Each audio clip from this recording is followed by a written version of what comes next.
உங்கள் எல்லாரையும் ஆண்டவர் ரட்சகர் மீட்பெருமாகிய இயேசு கிறிஸ்துவின் நாமத்தில் வாழ்த்துகிறேன். ஏசாயா 61 அதிகாரம் 2 வசனம்.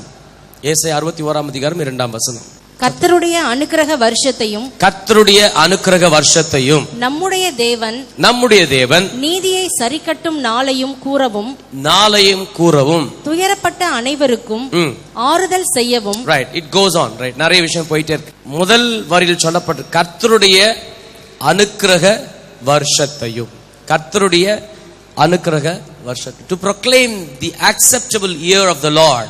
இந்த ஆண்டை குறித்து பலவிதமான யூகங்கள், perceptions, calculations are there இருக்கிறது. ஆனால் கர்த்தர் தம்முடைய ஜனத்திற்கு தம்முடைய வார்த்தையில் சொல்லிக் கொடுக்கிற மகத்துவத்தை விட ஒரு பெரிய பெர்செப்ஷன் இருப்பதற்கு வாய்ப்பே இல்லை. அதை விட ஒரு பெரிய யூகம் இருக்கிறதுக்கு வாய்ப்பே இல்லை. நாம் அறிந்திருக்கிறபடி கர்த்தர் தம்முடைய ஜனத்திற்கு என்று கொடுத்திருக்கக்கூடிய இந்த ஆண்டிலே கர்த்தர் என்னவெல்லாம் செய்ய போகிறார் என்பதை நாம் இந்த நாளிலே தியானிக்க இருக்கிறோம். இந்த ஆண்டுக்கு ஒரு பெயரை வைக்கணும்னு சொன்னா என் உள்ளத்தில் கர்த்தர் கொடுத்த ஒரு வார்த்தை இதுதான். இது கர்த்தர் நமக்கு அனுக்கிரகம் செய்ய போகிற வருஷம். எத்தனை பேர் ஆமென் சொல்ல போறீங்க? சொல்லுங்க. இந்த வருஷம் என்ன வருஷம் அப்படின்னு சொன்னா, நான் ஏற்கனவே சொன்னபடி இட்ஸ் காட்ஸ் பீப்புள் இயர், கர்த்தருடைய ஜனத்தின் ஆண்டு. அதில் குறிப்பாய் இந்த வருஷத்துக்கு ஒரு நல்ல பெயரை வைக்கணும்னா கர்த்தர் தம்முடைய ஜனத்திற்கு அனுக்கிரகம் செய்ய போகிற வருஷம்.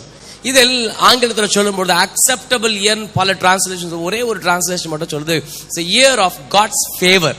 கர்த்தர் நமக்கு இரக்கம் செய்ய போகிற ஆண்டு. ஃபேவர் அப்படின்னு சொல்லும்போது ஒரு இரக்கம், ஃபேவர் சொல்லும்போது ஒரு தயவு, ஃபேவர் என்று சொல்லும் பொழுது ஒரு உதவி, ஒரு உதவி. இன்றைக்கு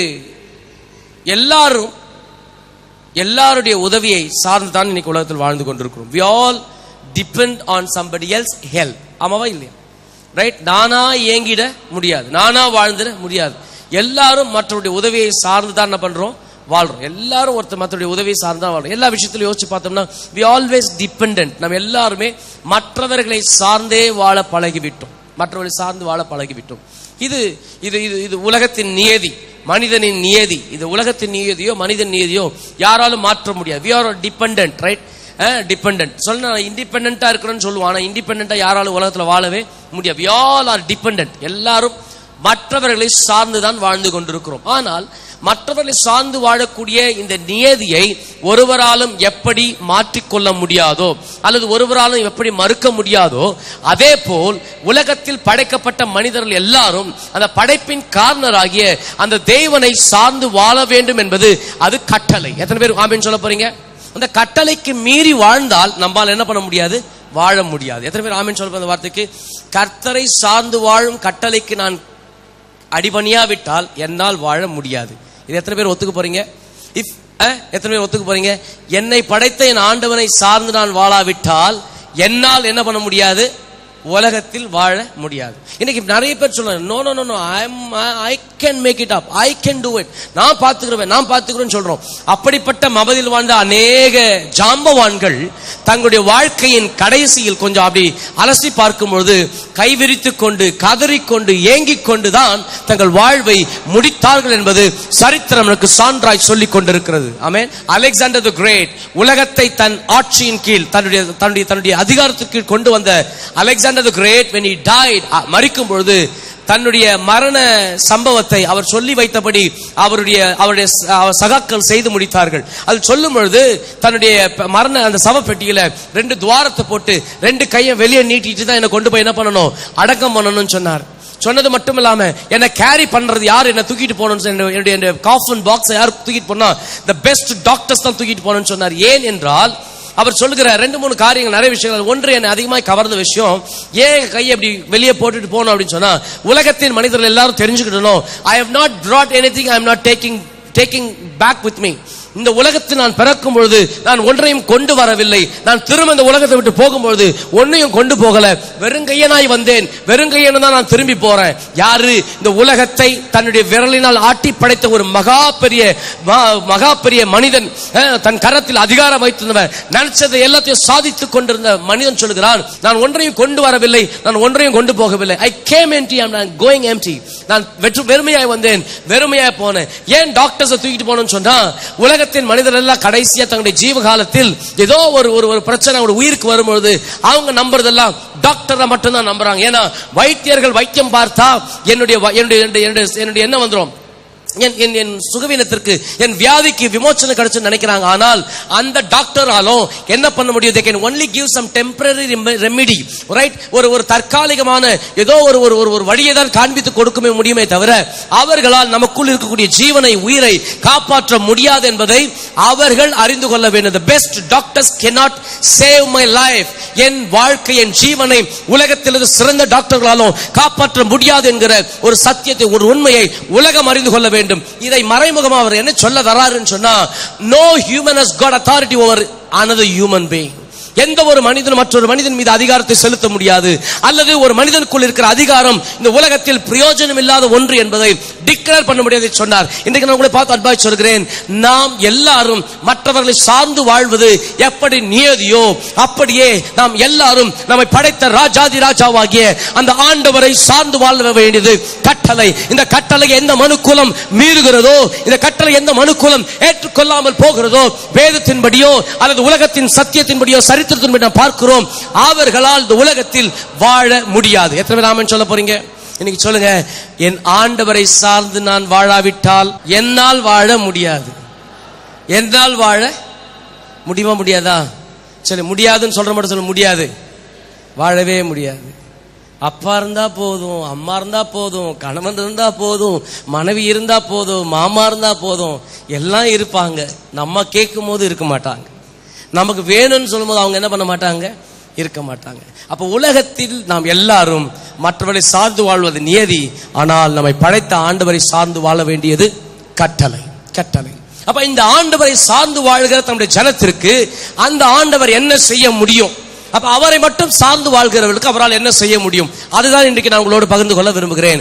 நாம் அறிந்திருக்கிறபடி நம்முடைய வாழ்க்கையில் ஏதோ ஒரு உதவி வேணும், ஏதோ நமக்கு ஒரு ஹெல்ப் வேணும் அப்படின்னு சொல்லி நாம் மற்றவர்களிடத்தில் உதவியை தேடி போவது ஒரு விதம்.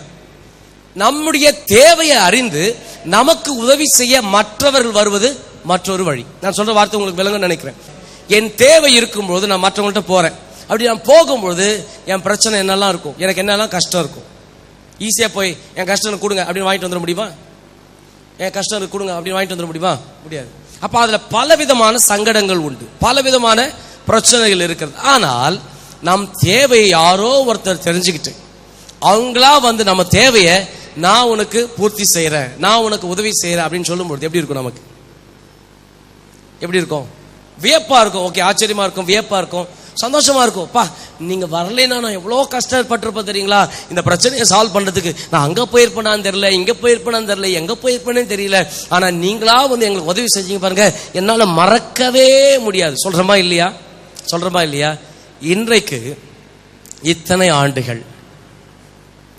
ஆண்டுகள் உன் வாழ்வில் நீ எதிர்பார்த்த அல்லது உன்னுடைய வாழ்வில் தேவையாயிருந்த, உங்களுடைய வாழ்க்கையில் அவசியப்பட்ட இவைகளுக்காக நீங்க எங்கெங்கெல்லாம் போனீங்க, யாரை பார்த்தீங்க, என்னென்னலாம் முயற்சி எடுத்தீங்க, இது அந்த பக்கம். இந்த வருஷம் கர்த்தர் தம்முடைய ஜனத்திற்கு அனுக்கிரகம் செய்யும் வருஷம் சொல்லியிருக்காங்களே, இந்த ஆண்டில் என்ன செய்ய போகிறோம், என்ன நடக்க போகுதுன்னு சொன்னா, நம் தேவையை அறிந்து அவரா வந்து நமக்கு என்ன செய்ய போகிறார்? சொல்லுங்க. அவரா வந்து நம் தேவையை அறிந்து அவரா வந்து நமக்கு என்ன செய்ய போகிறார் என்றால் உதவி செய்ய போகிறார். இதுதான் அனுக்கிரகத்தின் அர்த்தம். எத்தனை பேர் சொல்ல போறீங்க? ஆமேன், ஆமேன். அப்ப இதுவரை நானா தேடி தேடி தேடி போய் என் பிரச்சனையை சால்வ் பண்ண, ஆனா இனிமேல் என்ன நடக்க போகுதுன்னா அவரா தேடி வந்து என் பிரச்சனையை சால்வ் பண்ண போகிறார். எத்தனை பேர் விசுவாசி கர்த்தரால் இது கூடும்? ஆண்டவரால் முடியுமா முடியாதா?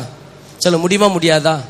முடியுமா முடியாதா? அப்ப ஆண்டவருடைய ஃபேவர் பண்ண போகிற வருஷம், கர்த்தர் நமக்கு ஃபேவர் பண்ண போகிற, கர்த்தர் நமக்கு உதவி செய்ய போகிற வருஷம். அப்ப இந்த வருஷம் கர்த்தர் நிச்சயமாகவே எனக்கு உதவி செய்வார் அப்படின்னு எத்தனை பேர் விசுவாசிக்கிறீங்க? அந்த வார்த்தையை தைரியமா சொல்லுங்க. உதவின்னு சொல்லும் பொழுது நீங்க ஒருவேளை இன்னைக்கு யோசிச்சிருக்கலாம், ஐயோ இந்த மாசம் முடிக்கும் போது இந்த பிரச்சனை. இது கிடையாது. நீங்க இதுவரை பார்க்காத பல சம்பவங்கள் இனி வரும் நாட்களில், மேபி இந்த இயர் முடியறதுக்குள்ள நீங்க சந்திக்க நேரிடலாம்.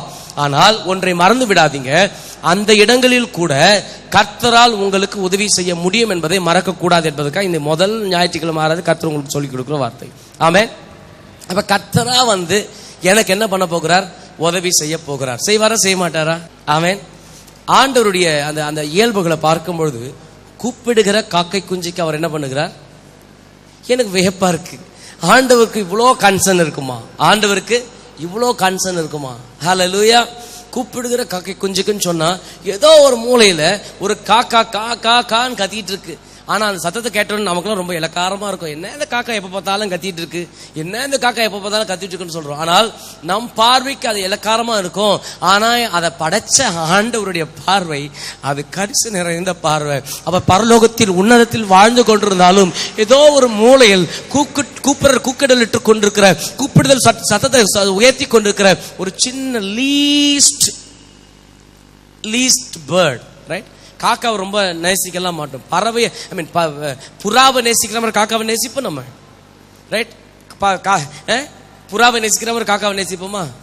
காக்கா ஆண்டவர் கருப்பா படிச்சுட்டாரு. ஒருவேளை ஆண்டவர் வெள்ளையா படிச்சிருந்தாருன்னா எல்லாரும் என்ன பண்ணிருப்போம்? காக்காவை வேற மாதிரி பார்த்திருப்போம். கருப்புன்றது எல்லாருக்கும் ரொம்ப கஷ்டமா தான் இருக்கு.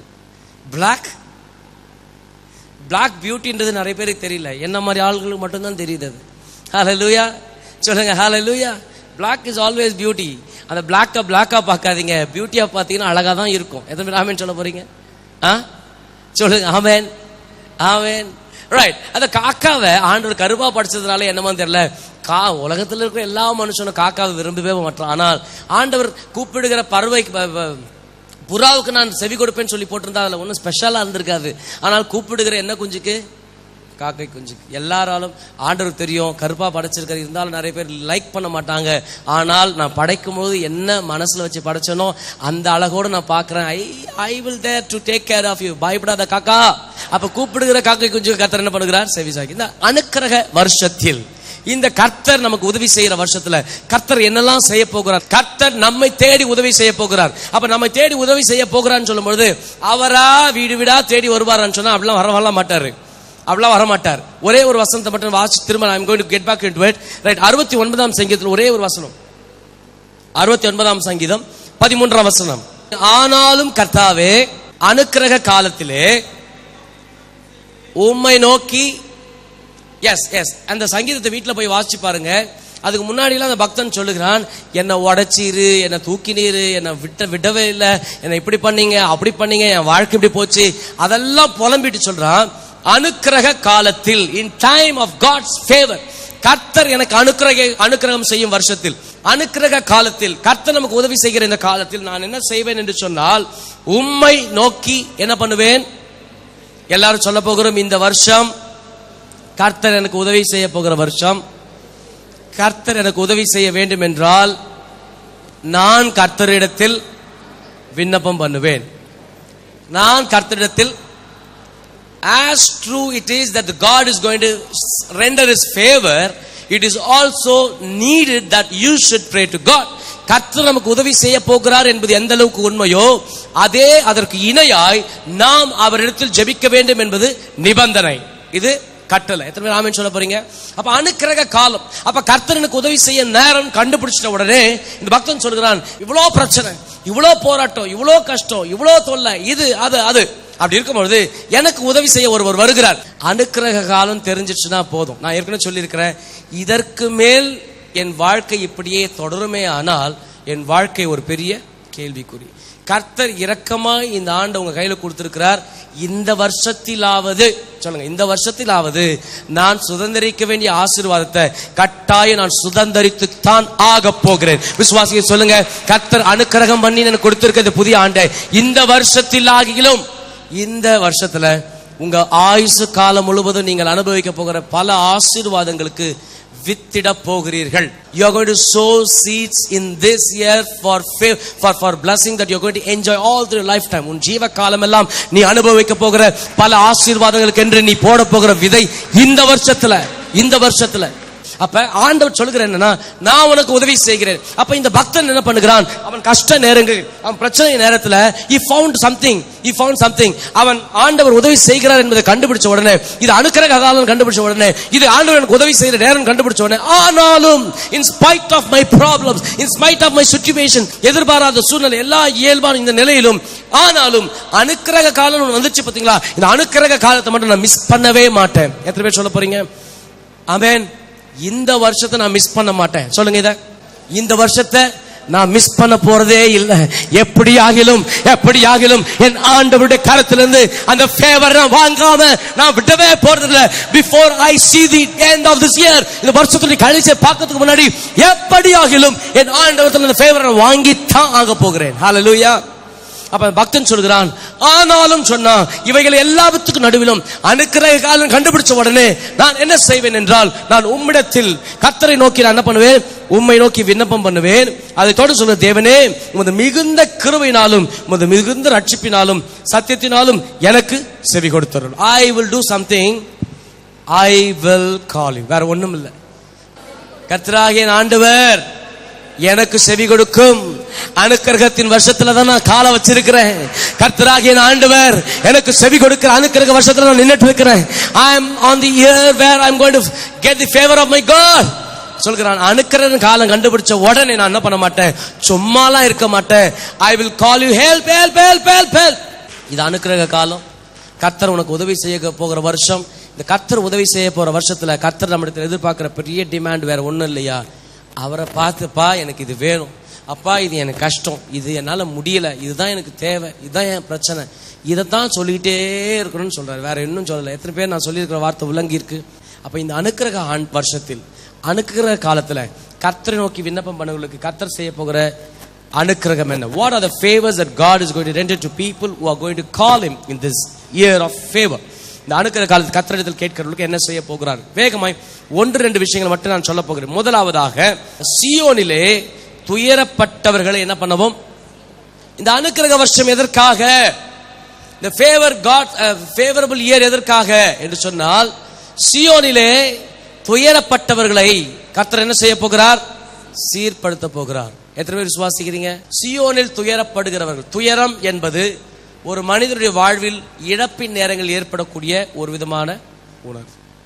துயரம் என்கிறது மோர்னிங் அப்படின்னு சொன்னா, குறிப்பாய் மோர்னிங் சொல்லும் பொழுது மோன் அப்படின்ற வார்த்தையை பழைய ஏற்பாட்டு காலத்திலாம் பார்க்கும்பொழுது மரித்து போன ஒருவருக்காய் அழுகிற ஒரு சத்தத்தை தான் மோர்னிங் சொல்லுவாங்க.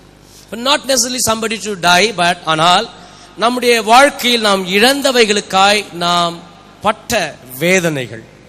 நான் சொல்ற வார்த்தை உங்களுக்கு விளங்குன்னு நினைக்கிறேன். things that you have missed in your life, உன் வாழ்க்கையில் நீ இழந்தவைகள், இவைகளுக்காய் நீ பட்ட வேதனை, இழந்தவைகளுக்காய் நீ பட்ட வேதனை, the pain for what you lost. இழந்ததுன்னு சொல்லும் பொழுது இன்றைக்கு ஒவ்வொரு பார்த்து கேட்டோம்னா ஒவ்வொருத்தருக்கும் ஒரு அழகான கதைகள் இருக்கும்.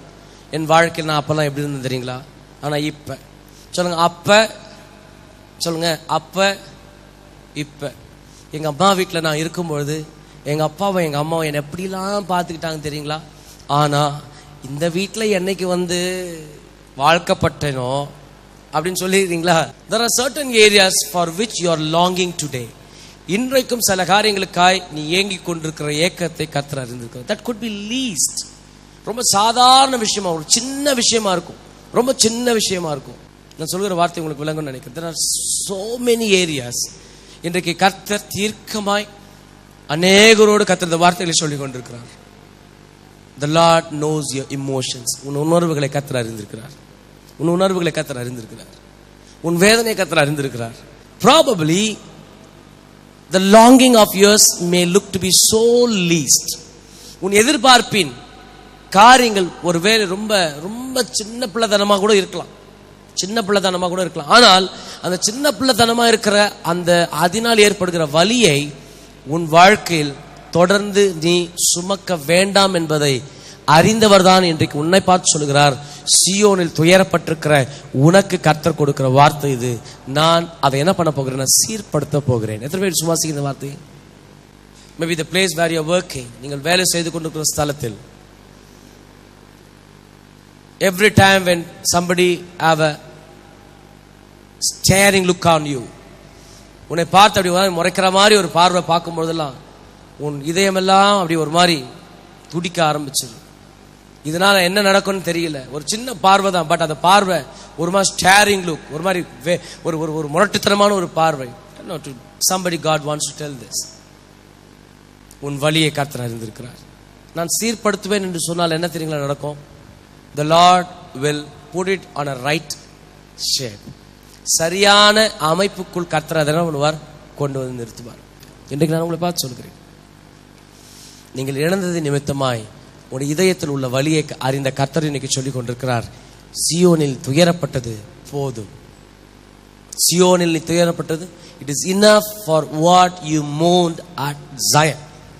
கர்த்தருடைய சமூகத்தில் வந்து ஒவ்வொரு ஞாயிறு ஆராதனையிலும் கதறி கதறி அழுத உன் கண்ணீரை பார்த்து கொண்டிருக்கிற ஆண்டவர் சொல்லுகிற வார்த்தை இது, நான் அதை சீர்படுத்துவேன். I will put or I will bring it into a right shape. அதை சரியான அமைப்புக்குள் நான் கொண்டு வருவேன். ஒருவேளை நீங்கள் உங்களுடைய குடும்ப சூழ்நிலையை பார்த்து அல்லது உங்களுடைய குடும்பத்தில் இருக்கக்கூடிய அந்த சில டிஸ்டர்பன்ஸ், மிஸ்பிளேஸ்மெண்ட்ஸ், ரைட், அந்த சரியா இல்லாத ஒரு நிலை, ஜம்பிள்டு சிச்சுவேஷன், ரைட், ஒரு மாதிரி மாறி மாறி இருக்கிற இடம், அது இருக்க வேண்டிய இடத்துல அது இல்லை, இது இருக்க வேண்டிய இடத்துல இது இல்லை, ரைட், அப்பா இருக்க வேண்டிய நிலையில் அப்பா இல்லை, அம்மா இருக்க வேண்டிய நிலையில் அம்மா இல்லை, அப்படி ஒரு மாதிரி கன்ஃபியூஸ் சிச்சுவேஷன். இவைகளை பார்த்து உன்னோட சிந்தனை மனதிற்குரிய வலி, the Lord knows the pain of yours, the pain of yours. நீ கர்த்தர் சொல்கிற வார்த்தை வேற ஒண்ணும் இல்லை, don't take any extra effort into resetting it. The Lord is promising that I will reset it. இவைகளை சீர்படுத்தும்படி நீ எந்த ஒரு முயற்சி எடுக்காத. நீ கர்த்தர் உங்களை பார்த்து சொல்கிற வார்த்தை, you call me, I will reset it. நீ என்னை பார்த்து என்னை நோக்கி கூப்பிடு, நான் உன்னை அதை எல்லாத்தையும் நான் சீர்படுத்துவேன். எத்தனை பேர் விசுவாசி கர்த்தரால் இது கூடும்? சியோனிலே கர்த்தர் தம்முடைய ஜனத்தை அறிந்திருக்கிறார். எப்படிலாம் அறிந்திருக்கிறார் என்றால், அவள் படுகிற அந்த துயரத்தை பார்க்கிற கர்த்தர் சொல்கிற வார்த்தை, நான் உன் அழுகுரலை, உன் துயரத்தை நான் இன்றைக்கு நிறுத்த போகிறேன். அந்த துயரம் எப்படி நிற்கும்னா, when God brings things into right shape. இரண்டாவது ஒரு காரியத்தை சொல்லி வேகமாய் முடிக்க ஜெபிக்க விரும்புகிறேன். செகண்ட் திங், சாம்பலுக்கு பதிலாய் நான் என்ன தரப்போகிறேன்? சிங்காரத்தை தரப்போகிறேன். இரண்டாம் பகுதி, சாம்பலுக்கு பதிலாய் சிங்காரத்தை நான் என்ன பண்ண போகிறேன்? தரப்போகிறேன். சாம்பல் அப்படின்ற வார்த்தையை எதற்கு யூஸ் பண்ணுவாங்கன்னு சொன்னா, when someone is in sad mood, right, ஒரு சோகமான ஒரு மனநிலையில் இருக்கிறவர்கள் என்ன பண்ணுவாங்கன்னா, ரெட்டை உடுத்தி சாம்பல்ல போய் என்ன பண்ணுவாங்க? உட்காந்துருவாங்க. ரெட்டை உடுத்தி என்ன பண்ணுவாங்க? சாம்பல்ல உட்காந்துருவாங்க. இப்ப சாம்பல்ல உட்கார்ந்துட்டு இருக்கிறத பாக்குறவங்க என்ன பண்ணுவாங்க? ஐயோ பாவம், ஐயோ பாவம் அப்படின்னு சொல்லி பரிதாபப்படுவார்கள். அப்ப it is a sign of sadness. ஒரு சோகத்தின் அல்லது துக்கத்தின் ஒரு அடையாளம் சாம்பல். சாம்பல் சோகத்தின் அல்லது துக்கத்தின் அடையாளம். அப்ப அவங்களுக்கு மட்டும் துக்கம் அல்ல, பார்க்கிறவர்கள் எல்லாரும் எப்படி பார்ப்பாங்கன்னா பரிதாபமா பார்ப்பாங்க. நிறைய பேருக்கு இது ரொம்ப பிடிக்கும். அவங்கள பார்க்கிறவங்க எல்லாம் எப்படி பார்க்கணும்? அவங்கள பரிதாபமா பார்க்கணும். பார்த்த உடனே கேட்கணும், என்ன கஷ்டம் உங்களுக்கு, என்ன பிரச்சனை உங்களுக்கு, ஏன் இவ்வளோ மோசமாயிட்டீங்க? நான் சொல்ற வார்த்தை எதிர்ப்பு விளங்கி இருக்கு. யாராவது நமக்கு என்ன பண்ண மாட்டாங்களா? எதையாவது செய்ய மாட்டாங்களா? நான் சொல்லுகிறேன், இன்னைக்கு சொல்லுங்க, என்ன பார்க்கிறவங்க என்ன பார்வை பார்க்க கூடாது? சொல்லுங்க, என்ன பார்க்கிறவங்க என்ன பார்வை பார்க்க கூடாது? என்னை பார்த்து பொறாம வேணா படலாமே தவிர, சொல்லுங்க தைரியம், என்னை பார்த்து பொறாம வேணா படலாமே தவிர, என்னை பார்த்து யாரும் பரிதாபெல்லாம் பட வேண்டிய அவசியம். வீராப்பு கூட சொல்லுவோம் நம்ம, வீராப்பு என்ன பார்த்தோன்னு நீங்க ஒன்னும் பரிதாபப்பட வேணாம், என்ன ஒன்னும் பார்த்து பரிதாபப்படும், எனக்கு இந்த கதைலாம் வேணாம் அப்படிலாம் சொல்லாது. சொல்லுங்க, என்னை பார்த்து யாரும் பரிதாபப்பட வேண்டிய அவசியம் இல்லை. ஏனென்றால் நான் பரிதாபமான ஒரு வாழ்க்கை வாழ்றதுல ஆண்டவர் என்ன இந்த உலகத்தில் வைக்கல. ஒரு வேளை உங்க வாழ்க்கையின் சூழல் அப்படிப்பட்ட பரிதாபத்துக்குரிய நிலையில் நீங்க இருந்துட்டு இருப்பீங்கன்னு சொன்னா, இந்த கர்த்தர் சொல்கிற வார்த்தை என்ன தெரியுங்களா? இந்த சாம்பலுக்கு பதிலாய் நீ சாம்பல் நிலை அப்படின்னு சொல்லும்போது, அந்த இழப்பு, அந்த தோல்வி, அந்த துக்கம், சோகம், இப்படிப்பட்ட நிலையில் இருக்கிற உனக்கு ஆப்போசிட்டா ஒரு வாக்குத்தத்தை கற்றுக் கொடுக்க சொல்றதுக்கு முன்னாடி சொல்கிறேன். அப்ப நம்ம பார்க்கிறவங்க பரிதாபப்பட்டு எதையாவது கொடுக்க மாட்டாங்களா? எதையாவது கொடுக்க மாட்டாங்களா? இன்னைக்கு சொல்லுகிறேன், இந்த மாதிரி மனுஷ பரிதாபப்பட்டு 10 ரூபாயோ 20 ரூபாயோ ஒரு வேலை சோறையோ 4 துணியை எடுத்து கொடுப்பான்னு ஒரு வாழ்க்கை வாழ்ந்துட்டு இருப்பீங்கன்னு சொன்னா, இன்னைக்கு சொல்லுகிறேன், அது நமக்கு ஆண்டவர் கொடுக்குற ஆசீர்வாதம் இல்லை, அது அநித்தியமானது. உலகத்தின் மனுஷன் என்னத்தான் நம்ம அள்ளி கொடுத்து நம்மளை வாழ வச்சாலும் அதனால் நமக்கு பிரயோஜனம் இல்லை. அதனால் நம்மை தூஷிக்கத்தான் செய்வார்கள் தவிர வேற ஒன்றும் செய்ய மாட்டான். சொல்லுங்க, எனக்கு என் வாழ்க்கைக்கு அழகு கொடுக்கிற ஒரு ஆண்டவர் இருக்கிறார். ஹல்லேலூயா. சாம்பலுக்கு பதிலாக கர்த்தர் என்ன பண்ணுகிறார்? நான் சொன்னல, என்னை பார்த்து பரிதாபப்பட, என்னை பார்த்து என்னதான் பண்ணணும்? சொல்லுங்க, என்னதான் பண்ணணும்? நான் அழகா இருக்கிறேன் அப்படின்னு யார் சொல்லலாம்? நான் அழகா இருக்கிறேன் நீங்க என்ன பண்ணலாம்? நீங்களா சொல்லிக்கலாம். ஆனா நீங்க ரொம்ப அழகா இருக்கிறீங்க அப்படின்னு மத்தவங்க சொன்னா எப்படி இருக்கும்? என்னைக்கு நம்ம வாழ்க்கையில் நடந்திருக்கா? நம்மளாதான் நம்மளை பார்த்து அழகா இருக்கிறேன்னு சொல்லிக்கிறோம். நம்மளை பார்த்து ஒரு பயலும் அழகா இருக்கிறேன்னு சொன்னதே இல்லை. ஆமாவா இல்லையா? இருக்கிறேன்னு சொல்ல வைக்கிறதுக்காவது 10 வேலை நம்ம என்ன பண்றோம், பவுடரை போட்டு எதையாவது மேக்கப் பண்ணியாவது நான் அழகா இருக்கிறேன்னு சொல்லுங்களேன் அப்படின்னு சொல். ஆண்டவர் சொல்லுகிறார், சாம்பலுக்கு பதிலாக நான் என்ன பண்ணுவேன்னா என்ன தருவேன்? சிங்காரம். சிங்காரம் சொல்ற வார்த்தை, சீவி சிங்காரிச்சதெல்லாம் போதும் வா அப்படின்னு சொல்லிக்கிறீங்களா? சிங்காரிக்கிறது என்னன்னா, ஒரு மணப்பெண்ணை மணக்கோலத்திற்கு கொண்டு வருவதற்கு முன்பதாய் செய்யப்படுகிற அந்த அழகு வேலை. சிங்காரம் சொல்றது அதான். அப்ப ஆங்கில ஸ்ட்ரெயிட் பியூட்டி அப்படின்னு போட்டிருக்கு. ஒரு கல்யாண பொண்ணை எப்படியெல்லாம் அழகுபடுத்தி கொண்டு வந்து அந்த மணவரையில் உட்கார வைப்பாங்களோ அது மாதிரி ஆண்டவர் என்ன சொல்றாரு? பல நேரத்தில் இந்த வார்த்தையெல்லாம் நான் தியானிக்கும் போது ஐ எம் சோ எக்ஸைட்டட். பல நேரத்தில் ஆண்டவர்கிட்ட கண்ணீர் வடிச்சு சொல்லி, ஆண்டவர் இவ்வளோ கன்சர்ன் உங்களுக்கு இவ்வளோ என் மேல அக்கறை இருக்காப்பான்னு கேட்டிருக்கிறேன். நீங்க சொல்றேன் உங்களை பார்த்து, சகோதரா சகோதரி, please understand the word of God. கர்த்தருடைய வார்த்தை சரியா விளங்கிடுவீங்கன்னா நம்மளை போல ஒரு ஆசீர்வாதம் உலகத்துல ஒருத்தர் இருக்கவே முடியாது. எத்தனை பேர் ஆமென் சொல்றீங்க? எத்தனை பேர் ஆமென் சொல்றீங்க? அப்ப ஆண்டவர் நம்மை பார்க்கும் பொழுது எப்படி பார்க்கிறார் சொன்னா, ஆண்டவர் எப்படி பார்க்கிறார்? என் பிள்ளை எவ்வளோ அழகா படைச்ச, இன்னைக்கு இவ்வளோ அசிங்கமா வாழ்ந்துட்டு இருக்கேன், ஆண்டு துக்கப்பட்டு தான் இருக்கிறார். ஆண்டவர் இப்படிதான் நம்மளை அழகா படைச்சார். நம்ம என்ன பண்றோம்? ஆண்டவரே இந்த அழகெல்லாம் வான ஆண்டவரே, எனக்கு சாம்பல் போதும் ஆண்டவரே, சாம்பல்லையே உட்காந்துக்கிற ஆண்டவரே. நான் உட்கார்றத பார்த்து எங்க மாமா விசாரிப்பாரு. எங்க மாமா விசாரிச்சா உடனே செக் எழுதி கொடுத்துருவாரு. இதெல்லாம் எனக்கு வேணாம் ஆண்டவரே, நான் இப்படியே உட்கார்ந்துட்டு இருக்கிற ஆண்டவரே. எங்க அப்பா என்னமான்னு கேட்பாரு. என்னமான்னு கேட்கும் போது என் உள்ளம்லாம் உடையும். நான் அப்படியே கபகபன்னு கொட்டுமாப்பா, நீ கட்டி கொடுத்த புருஷன் இருக்கிறானப்பா, அவன் என்ன கொடுமைப்படுத்துறான்ப்பா, சோற போட மாட்டான்ப்பா, நல்ல நாள் அதுவும் துணியை வாங்கி கொடுக்க மாட்டான்ப்பா, இப்படியாமா பண்ண அவனை நான் பாத்துக்கிறமா, நீ விடுமா, நான் இருக்கிறமா, உன்னை கவனிச்சுக்கிறமான்னு அப்படியே நான் அள்ளிக்கிட்டு போயிட்டு கடையா திறந்து வச்சுக்கலாம். திருவள்ளூர்ல இந்த கடைக்கு அந்த கூட கடை கூட்டு போயிட்டு இதான் வாங்கி கொடுத்து இப்படியே என்ன அழகா இந்த மாதிரியே ஊரார் உதவி செய்வான்னு சொல்லி சாம்பல்ல உட்காரணும் நீ ஆசைப்பட்டனா, ஆண்டவர் நம்ம கொடுக்குற அழகை வாங்காம இப்படியே ஊராருடைய உதவியை தேடி வாழணும்னு ஆசைப்படுற ஆளா இருந்தா ஆண்டவர் அப்படிலாம் படைக்கல. நம்ம ஆண்டவர் அழகா படைச்சிருக்கிறார். வசனம் சொல்லுது, ஆஷஸ் கிடையாது, ஆஷஸ் கிடையாது, சாம்பல் கிடையாது. நமக்கு என்னது? அழகு. அழகு இருந்தால் அனைவரும் நம்ம இடத்துல என்ன பண்ணுவாங்க? ஆதரவாக இருப்பார்கள். சொல்லுங்க, என்னை விரும்பாத உலகம் என்னை நேசிக்க கர்த்தர் செய்ய போகிறார். எத்தனை பேர் விசுவாசிக்கிறீங்க? என்னை விரும்பாத உலகம் என்னை நேசிக்க செய்ய போகிறார் கர்த்தர்.